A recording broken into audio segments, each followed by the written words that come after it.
Viewers আসসালামু আলাইকুম। আপনারা কেমন আছেন? আশা করি আলহামদুলিল্লাহ সকলে ভালো আছেন। কাছে দূরে দূরত্ব যে যেখান থেকে আমার ভিডিওটি দেখছেন সকলকে জানাই আন্তরিক শুভেচ্ছা। ভিউয়ার্স আপনারা সকলেই জানেন আমি কম্পিউটারের শর্ট ট্রিক্স ভিডিও এর পাশাপাশি আইবাস সম্পর্কিত ভিডিওগুলো আপনাদের সামনে উপস্থাপন করে থাকি। তো ভিউয়ার্স আপনারা সকলেই জানেন আমি অনেক দিন পরে লম্বা একটা বিরতির পর আপনাদের সামনে ভিডিও নিয়ে উপস্থিত হলাম। তো ভিউয়ার্স এটা হতে পারে আমার ব্যস্ততা কিংবা অবহেলার কারণে। ভিউয়ার্স এখন কন্টিনিউ আপনাদের জন্য ভিডিও তৈরি করবো ইনশাআল্লাহ। সেক্ষেত্রে আপনারা আমার চ্যানেলটাকে লাইক কমেন্ট শেয়ার সাবস্ক্রাইব করে আমাকে উৎসাহিত করবেন। ভিউয়ার্স আজকের টপিকটা হলো যে আইবাস থেকে কিভাবে সাপ্লায়ার এন্ট্রি করব। তো ভিউয়ার্স কোটেশন বিলগুলো যেগুলার দেখা আছে একটা রেঞ্জ থাকে, সাধারণত আমরা নর্মালি যখন বিল এন্ট্রি করি তো সেগুলাতে চেকগুলো হয়ে থাকে বাই ডিডিও, অর্থাৎ ডিডিওর নামে চেকগুলো হয়ে থাকে। যখন বিলের অ্যামাউন্টটা এত বেশি হয়ে যায় যেটা কোটেশন করার প্রয়োজন হয়ে পড়ে, তো সেই ক্ষেত্রে সাপ্লায়ার এন্ট্রি করতে হয়। তো সেই সাপ্লায়ারের নামেই সাধারণত বিল চেকটা অ্যাকাউন্টস অফিস ইস্যু করে থাকবে। তো সেই সাপ্লায়ারটা কিভাবে অনলাইন থেকে আইবাস থেকে খুব সহজেই আমরা এন্ট্রি করব, তো সেই বিষয়টা স্টেপ বাই স্টেপ আজকে জানবো। তো ভিউয়ার্স চলুন দেখা যাক।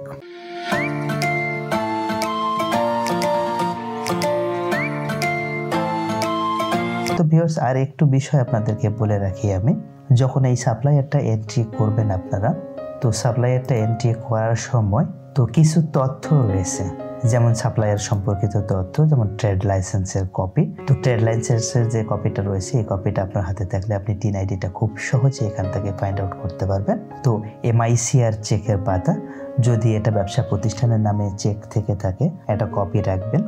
আর চেকের পাতাটা হলে আপনি সেখান থেকে ব্যাংকের শাখা বা রাউটিং নাম্বার খুব সহজেই খুঁজে পাবেন। সাথে মোবাইল নাম্বারটা লাগবে। আর অ্যাকাউন্টের ধরনটা কী ধরনের অ্যাকাউন্ট, সেভিং অ্যাকাউন্ট না কারেন্ট অ্যাকাউন্ট, তো এই ছোট ছোট যে ইনফরমেশনগুলো রয়েছে এগুলো আপনি কালেক্ট করে নিয়ে দেন সাপ্লায়ার এন্ট্রি দেওয়ার জন্য বসে যাবেন। ভিউয়ার্স এই সাপ্লায়ার এন্ট্রি করার জন্য তো দুটো স্টেপ ফলো করতে হবে। প্রথম অবস্থায় হচ্ছে সাপ্লায়ার আমাকে এন্ট্রি করে নিতে হবে, আর দেন 2 নাম্বার স্টেপটা রয়েছে, তো এই এন্ট্রি করা সাপ্লায়ারটাকে অ্যাপ্রুভ করতে হবে ডিডিও আইডি থেকে। তো ডিডিও মহোদয় এই সাপ্লায়ার এন্ট্রিটা অ্যাপ্রুভ করবেন। আর ভিউয়ার্স একটু আপনাদেরকে জানিয়ে রাখি আমি, এই সাপ্লায়ার এন্ট্রিটা ইউজার এন্ট্রি, অর্থাৎ যে আইডিটা ডিডিওর সহায়ক বিল এন্ট্রি করার জন্য যে সহায়ক আইডিটা রয়েছে, তো সেই আইডিটা থেকেও আপনি একইভাবে এই সাপ্লায়ার এন্ট্রিটা করতে পারবেন। তো আবারও আপনাকে এই ডিডিও আইডিতে লগ ইন করে তো এই যে সাপ্লায়ার অ্যাপ্রুভালটা এটা আপনাকে করে নিতে হবে।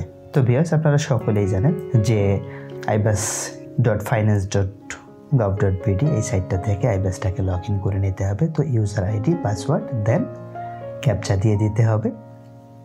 তো আমি ক্যাপচা দিয়ে লগ ইন করে নিচ্ছি।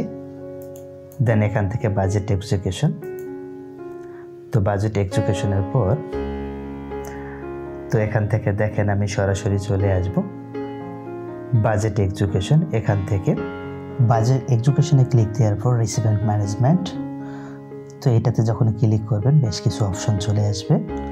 তো এখান থেকে 2 নাম্বারটাতে দেখেন একটু সাপ্লায়ার এখানে বেশ কয়েকটা অপশন রয়েছে। ইন্ডিভিজুয়াল কোম্পানি, তো আসলে আমি ইন্ডিভিজুয়াল একজন ব্যক্তির নামে আসলে যে টিন আইডিটা খোলা আছে, তো তাকে আমি এখানে সাপ্লায়ার হিসেবে এন্ট্রি করব। তো এখানে টিন নাম্বারটা দিতে হবে, টিন নাম্বারটা দিলাম, দেন গো।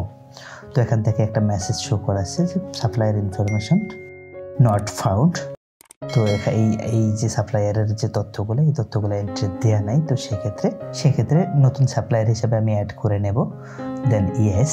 তো ইয়েস করার পর দেখেন ভিউয়ার্স এখানে বেসিক যে তথ্যগুলো রয়েছে তো তথ্যগুলো চলে আসলো এখানে। তো এখান থেকে ডেট অফ বার্থটা দিতে বলছে। তো ভিউয়ার্স এখান থেকে আমি ডেট অফ বার্থটা দিয়ে দিচ্ছি।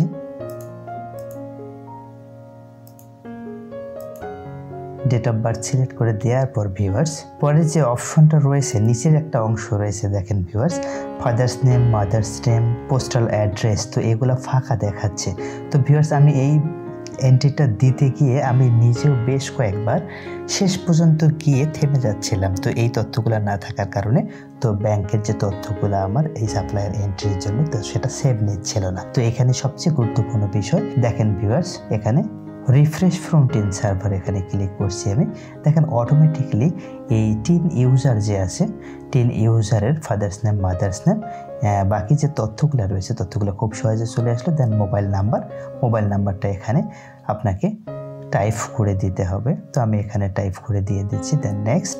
তো নেক্সট করার পর ভিউয়ার্স এখানে দেখেন যে ব্যবসা প্রতিষ্ঠানের নামটা চাচ্ছে, name of business, organisation or firm. তো আমি এখানে ব্যবসা প্রতিষ্ঠানের নামটা দিয়ে দিচ্ছি, ট্রেড লাইসেন্সে যা রয়েছে আমার, তো সেই অনুযায়ী আমি দিয়ে দিচ্ছি। এখানে দেখেন ভিউয়ার্স এখানে আর গুরুত্বপূর্ণ তেমন কোনো তথ্য নাই, কন্ট্যাক্ট ফোন নাম্বারটা দিতে বলছে, তো কন্ট্যাক্ট নাম্বারটা দিয়ে দিচ্ছি। তো ভিউয়ার্স আর কিছু আমি এখান থেকে দেব না। আর কি ক্যাটাগরির দেখেন একটু ভিউয়ার্স, এখানে যে সাপ্লায়ার কি ক্যাটাগরি, আমি এই ক্যাটাগরি দিয়ে দিলাম। দেন ভিউয়ার্স এখন দেখেন আমাকে নেক্সট স্টেপে নিয়ে আসলো এখান থেকে।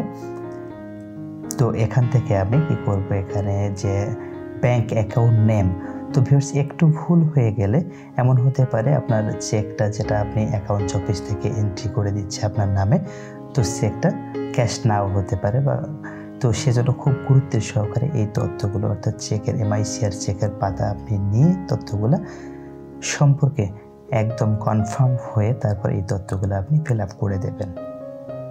তো ভিউয়ার্স দেখেন এখানে ব্যাংক অ্যাকাউন্ট নেম ব্যবসা প্রতিষ্ঠানের নামে হতে পারে, বা দেখা যাচ্ছে যিনি ব্যক্তি আছে ব্যক্তির নামে হতে পারে। তো এখান থেকে ব্যাংক অ্যাকাউন্ট নেম এই তথ্যটা আমি যেটা এমআইসিআর চেকের পাতায় রয়েছে তো সেটা দিয়ে দেবো আমি। তারপর হচ্ছে ব্যাংক অ্যাকাউন্ট নাম্বারটা দিয়ে দেব। আর হচ্ছে এখানে অ্যাকাউন্ট টাইপ, কী ধরনের অ্যাকাউন্ট তো সেভিং অ্যাকাউন্ট হতে পারে, ব্যবসা প্রতিষ্ঠানের হলে কারেন্ট অ্যাকাউন্ট হয়ে থাকে, তো এখানে আমি এটা কারেন্ট অ্যাকাউন্ট দিয়ে দেব। দেন এখানে যে ব্যাংকের নেম, তো চেকের পাতায় রয়েছে ব্যাংকের নেমটা দিয়ে দেব এখান থেকে। তো এখানে কারেন্ট অ্যাকাউন্ট, তারপর ব্যাংকের নেমটা আমি দিয়ে দেব, কোন ব্যাংকের অ্যাকাউন্ট, তো এটা জনতা ব্যাংকের একটা অ্যাকাউন্ট ছিল। তো একটু সার্চ করে নিতে হবে, এখানে কোনো লেটার চাপলেও চলে আসে না, আমি ট্রাই করে দেখেছি, তো একটু খুঁজে নিতে হবে। দেখেন জনতা ব্যাংকের এটা অ্যাকাউন্ট, পাশে রয়েছে ব্রাঞ্চ অপশন, তো ব্রাঞ্চ এমআইসিআর চেকের পাতায় রয়েছে একটা রাউটিং নাম্বার, তো রাউটিং নাম্বারটার সাথে আপনি যে ব্রাঞ্চটা সিলেক্ট করে দিয়েছেন সেটার সাথে একটু মিলিয়ে নেবেন যে ঠিকঠাক থাকলো কিনা। তো ভিউয়ার্স এই এন্ট্রিটার উপরে ডিপেন্ড করে অ্যাকাউন্টস অফিস চেকটা ইস্যু করবে, তো এই জন্য এই তথ্যগুলো খুব নির্ভুল হওয়া একান্তই জরুরি।